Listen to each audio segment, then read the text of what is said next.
I got a lot of great ideas and made some great contacts when I recently attended the Columbus Summit on Film and Entertainment, presented as part of the Cinema Columbus Film Festival at the Gateway Film Center in my city of Columbus, Ohio. Now, if you've never been to a filmmaking convention or a film festival, I would highly recommend it. If you live in a smaller town, if there's not one in your area, maybe there's one close by city that's, within a reasonable drive or a reasonable plane trip, it's really worth it. Some of the takeaways I got from this conference was that one of the panel discussions was how to make my city, Columbus, more of a hub for not only filmmaking, but video game development. One of the panelists was a video game developer, and he was talking about how during the pandemic in 2020, especially during the initial lockdown phase of the pandemic, that although a lot of sectors of the economy shrunk, including film, because live action film had to kind of come to a standstill until they figured out like product safety protocols and how to prevent the spread of the pandemic, video games and animation grew. And that made me sort of realize that filmmakers, live action filmmakers, kind of need to learn how we can work with video game developers and animators rather than seeing them as competition. And one point that I thought was really interesting is this video game developer on this panel said that especially young people will spend up to, maybe 15 hours a day playing video games because they can play with people all over the world because of technology can connect them with people all over the world. And it's fun for them to meet people in other cultures and, to compete with them on these video games. So that sort of flies in the face of the concept that people these days have a short attention span because of social media and TikTok specifically. I think if a young person is willing to spend 15 hours or every waking moment that they're not in school or at their part-time job or whatever, playing video games, that just goes to show that attention spans are not necessarily short if you give them the right content. And by right, I don't mean like correct. I mean content that will engage them. James Cameron once said when he was asked about the nearly 3-hour running time of the movie Titanic, and would that be a deterrent to audiences? Obviously it wasn't, because that's one of the highest grossing movies of all time. James Cameron said it's not so much about length, it's about pacing. People will sit and watch a 3 or 4 hour football game or another sporting event that lasts, multiple hours because it's exciting to them. They love the pacing. It's an event.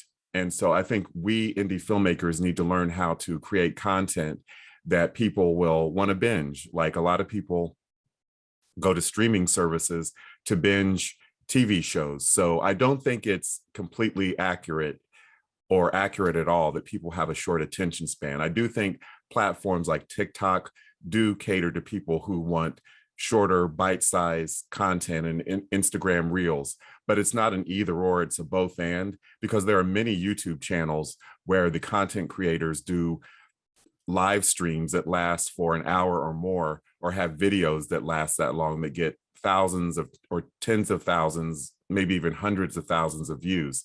So it's not so much that only short form content will succeed these days, because if that were the case, then that platform, I think it was called Quibi, where it was all about short form content, that didn't last very long, no pun intended. So it's all about quality content and content that will engage.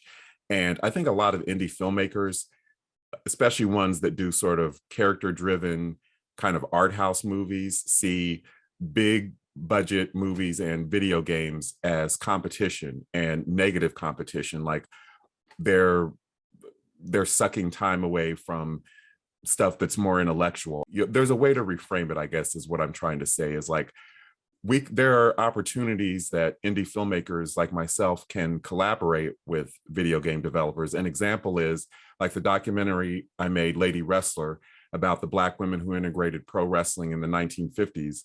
Documentaries lend themselves very well to recreations, reenactments, meaning like if someone's telling a story, you can use a mix of, like during one story that someone's telling that you're interviewing, you could use live actors to reenact that story, like a wrestling match from back in the 50s.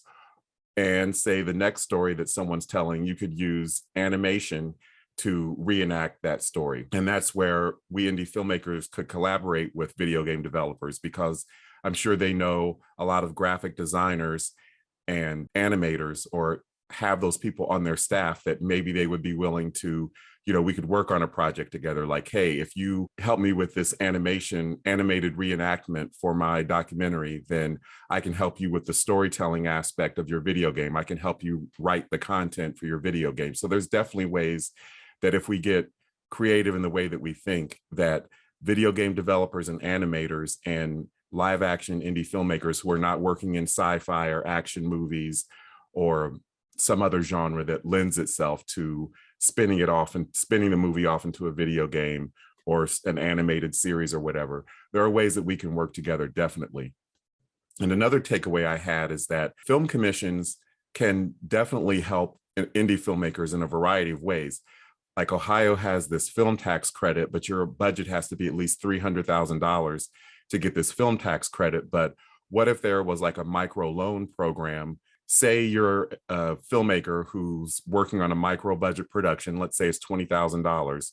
Say you raised $15,000 on Indiegogo or Kickstarter or Seed and Spark or some crowdfunding platform, and maybe you could get a grant for a couple $1,000s, and then maybe there's a local bank that the film commission could work with to guarantee a loan of, like, let's say $5,000, not any huge amount. I think the film commission could work with filmmakers. I'm not talking about the film commission specifically in my city. I'm saying any film commission in any city could develop programs like that, microloan programs where local banks sign on to help filmmakers write business plans and help them present proof of income that will ensure that they can pay the loan back and make sure that they're doing everything possible.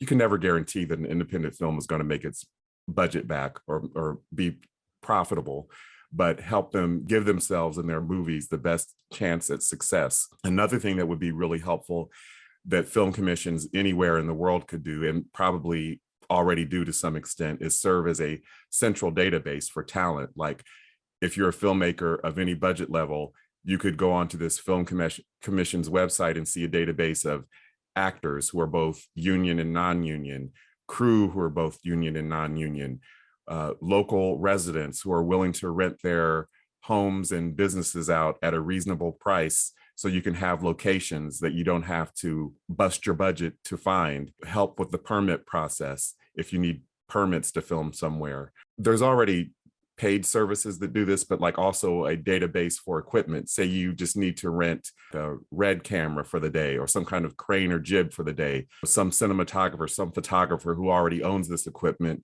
who is willing to rent it out at a reasonable price for a day or two. Serving as a central database for talent, equipment, and locations. I know a lot of film commissions, or maybe they already do that, but those are very doable ways that film commissions can help indie filmmakers of any budget level. And I just want to reemphasize that one of the main takeaways I got from this film summit was that we indie filmmakers, if we're creative, if we use our creativity, we can find ways to network with video game designers and animators. Instead of seeing them as competition, we can help each other be successful. I hope this was helpful to you. If you like this video, please leave a comment, share it, and subscribe to my channel.